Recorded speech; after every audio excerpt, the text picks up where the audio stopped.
Hey there, I just wanted to make a quick video about how I ended up in Riverview and my adventures, which started in Calgary and which led up to my point right now. So, I was in, I visited my parents here in BC briefly for about a year. Um, I stayed with them for a little while, and on my downtime, I'd play cards a lot. I'd often go to the poker room and play cards. And since this isn't my hometown, I didn't really see a big deal in lining up at the cash cage every night, and leaving the casino every night with money, and a couple or two or three casinos every night that I would frequent and leave with, a little bit of money here and there. I didn't want to leave with like a whole bunch of money, just little bits of money here and there, like daily. So I didn't think there was anything wrong with doing that because my poker skills, like, they're pretty good. I don't have good table selection, but if I prefer playing good players, or people that understand the game as opposed to people that don't know what they're doing, or intermediate players, I should say. So I never really looked that much into table selection, but I'm sure if I studied table selection, I'd be a much better player. But anyways, after staying here for a year and playing cards, I thought cards here were pretty good as during the poker boom, and I made a decent amount of money, and I paid all my bills and spent it quite foolishly, but I headed back to Calgary. I didn't think of coming back to BC. And that's when I got tied up in litigation matters with visitation for my son. Anyways, unbeknownst to me, I would fly back up to northern Alberta to work, but just wasn't able to sleep properly and wasn't able to maintain my job in the oil patch for whatever reason. Something maybe I ate or drank wasn't jiving with me, so wasn't able to work, and I ended up coming back to BC to move in with my folks. It was during this time that I was a patient at Riverview, and I stayed there for about a year. Now, Riverview is a beautiful place to stay. It's not like some parts of it are really nice. You get to frequent the gardens and Finney's garden and walk the grounds every day, and it's a really relaxing place to just chill out. I really enjoyed being a patient there. At first I was really homesick. I really wanted to go back to Calgary and see my friends and family, but Riverview was really nice, and I enjoyed my year that I spent there, but the people there they're very eccentric people that live on the grounds, and I would say some of them might be supernatural people. I don't take my word for this. There's always people coming and going to those grounds. There's a very large armed presence in Riverview. If you're thinking of going to catch a glimpse of one of these people, or to find out for yourself if they are indeed supernatural in their stature and power, if you do something to them, you will never make it out of Riverview alive, because there's like a whole bunch of armed people there for some reason. When I stayed there was lots of patients that were brought in.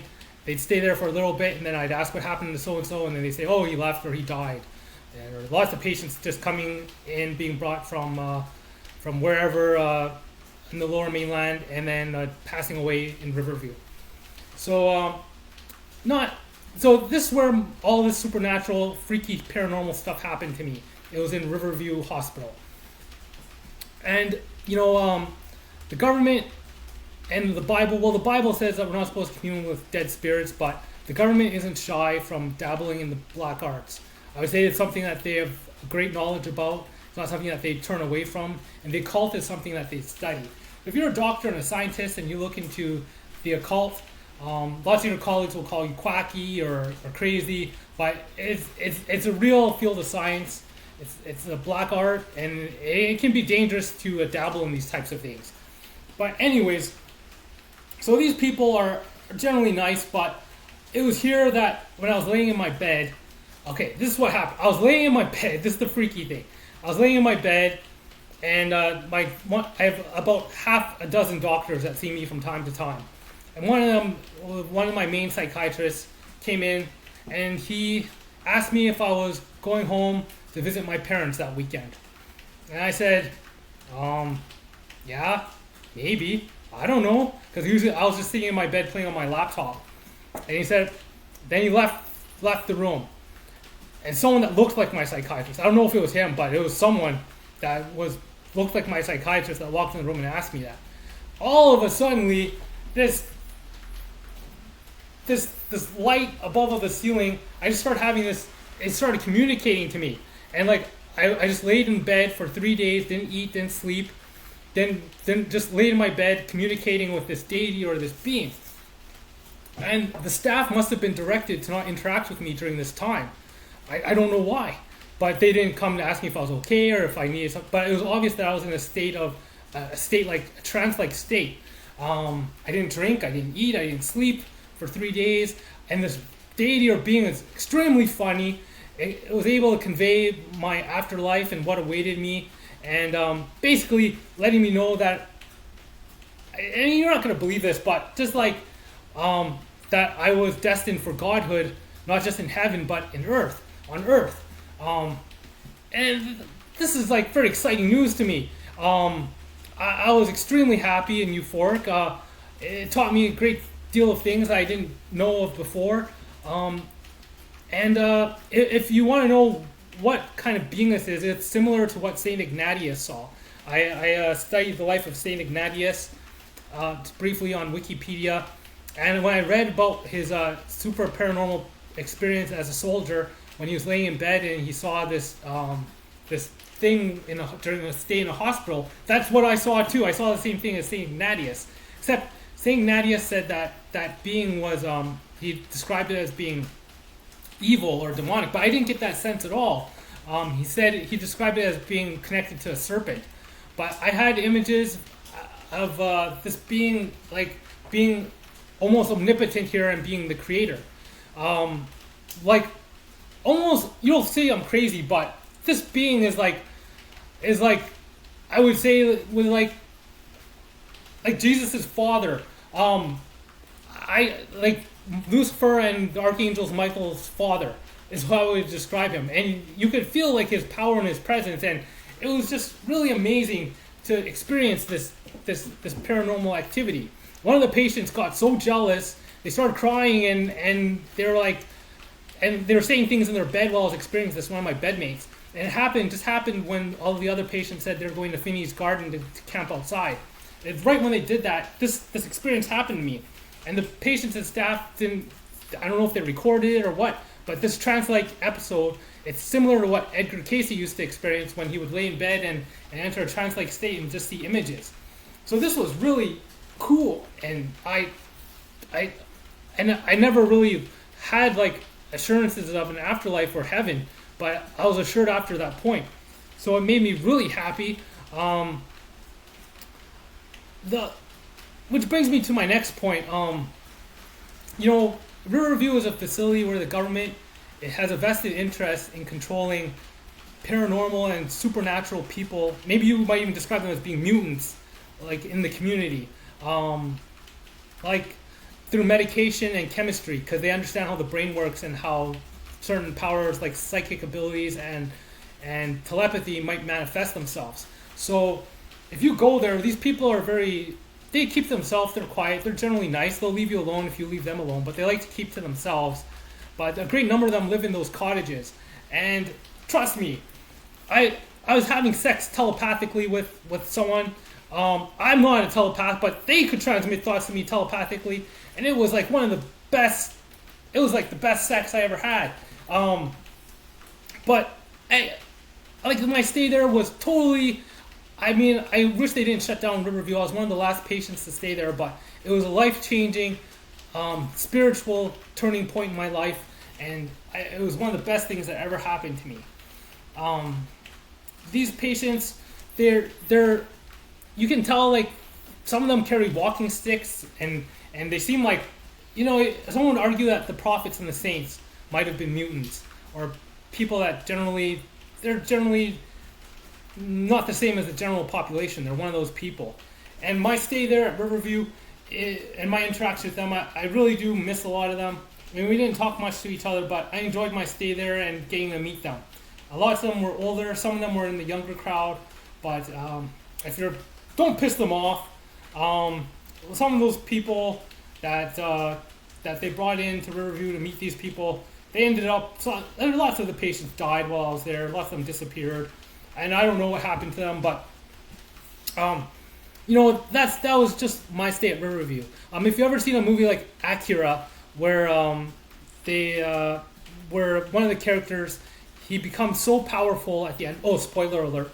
That he destroys the whole planet Earth at the end. One of his friends who is medicated tries to help his friend, and it's about the Japanese government's efforts to control their population and the supernatural people that are sprouting out of the woodwork. In 1988, after one of their psychics detonated a nuclear weapon in Tokyo. So just watch the movie if you like the anime. It's very interesting. Very interesting concept. One of the characters creates his own universe after destroying the universe that he inhabits in, and essentially becomes an omnipotent god there. So he destroys Earth, and through the destruction of that universe, he inherits his own universe and becomes a godlike being there. So a very interesting concept. If you're in possession or know how to make nuclear weapons and you end up destroying this whole planet, maybe that's what awaits you. I don't know, but definitely interesting concept. Back to the being that I saw. I would describe him as being, like, he identified himself as a being that was from Mars, male. And then there's a being that's female, and I don't want to totally get into the sex session telepathically that I had with this being, but she had chastity garments, and I removed them with only something I can remove, and it was very rousing, and one of the best sessions I ever used without a masturbatory aid. So thank you for that. I really did enjoy that session, and that was with a female telepath. But these people, they're just basically found me to be a very comical character carrying on in the world. They got to meet me, and I just want, if they're watching or they're keeping an eye on me, I just like to thank you for everything you've done for me. And I'm sorry I left, but I just wanted, I liked having the passes and everything and going out when I could, but I like living semi-independently and having my own private space. I'm more of a homebody. But I really did enjoy my time staying there with you guys, and it was me having fun in Penn Hall, playing pool with you guys, and all the barbecues. And yeah, I don't know what the big deal is, why people complain about Riverview. I mean, you get to go there, play games, play pool, stay away from, go out in the community whenever you want on your passes. There's barbecues, and you have servants that cook for you, and you get served dinner, and they wash your sheets and do your laundry. So it's a great place to stay. But definitely not something that I totally didn't like. I was homesick at first, but I really wanted to go home. But I enjoyed my time staying with you guys and playing on the computers and meeting you guys. So yeah, I guess I guess that's just something I wanted to get off my chest about how maybe Riverview wasn't such a bad thing, how it's closed off to the public now, but definitely an experience that is worth sharing, and I really enjoyed. Okay, thanks, bye.